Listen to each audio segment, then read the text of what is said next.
Then all the army officers, including Johanan son of Kareah and Jezaniah son of Hoshaiah, and all the people from the least to the greatest approached Jeremiah the prophet and said to him, "Please hear our petition and pray to the Lord your God for this entire remnant. For as you now see, though we were once many, now only a few are left. Pray that the Lord your God will tell us where we should go and what we should do." "I have heard you," replied Jeremiah the prophet. "I will certainly pray to the Lord your God as you have requested. I will tell you everything the Lord says and will keep nothing back from you." Then they said to Jeremiah, "May the Lord be a true and faithful witness against us if we do not act in accordance with everything the Lord your God sends you to tell us. Whether it is favorable or unfavorable, we will obey the Lord our God, to whom we are sending you, so that it will go well with us, for we will obey the Lord our God." 10 days later the word of the Lord came to Jeremiah. So he called together Johanan son of Kareah and all the army officers who were with him and all the people from the least to the greatest. He said to them, "This is what the Lord, the God of Israel, to whom you sent me to present your petition, says. If you stay in this land, I will build you up and not tear you down. I will plant you and not uproot you, for I am grieved over the disaster I have inflicted on you.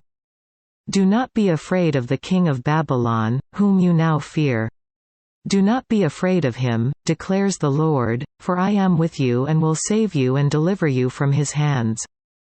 I will show you compassion so that he will have compassion on you and restore you to your land. However, if you say, 'We will not stay in this land,' and so disobey the Lord your God. And if you say, 'No, we will go and live in Egypt, where we will not see war or hear the trumpet or be hungry for bread,' then hear the word of the Lord, O remnant of Judah.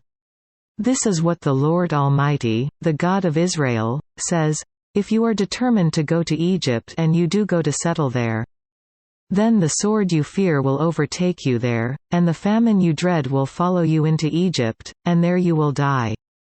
Indeed, all who are determined to go to Egypt to settle there will die by the sword, famine and plague. Not one of them will survive or escape the disaster I will bring on them. This is what the Lord Almighty, the God of Israel, says. As my anger and wrath have been poured out on those who lived in Jerusalem, so will my wrath be poured out on you when you go to Egypt. You will be an object of cursing and horror, of condemnation and reproach. You will never see this place again. O remnant of Judah, the Lord has told you, do not go to Egypt.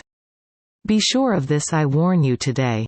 That you made a fatal mistake when you sent me to the Lord your God and said, "Pray to the Lord our God for us, tell us everything he says and we will do it." I have told you today, but you still have not obeyed the Lord your God in all he sent me to tell you. So now, be sure of this, you will die by the sword, famine and plague in the place where you want to go to settle.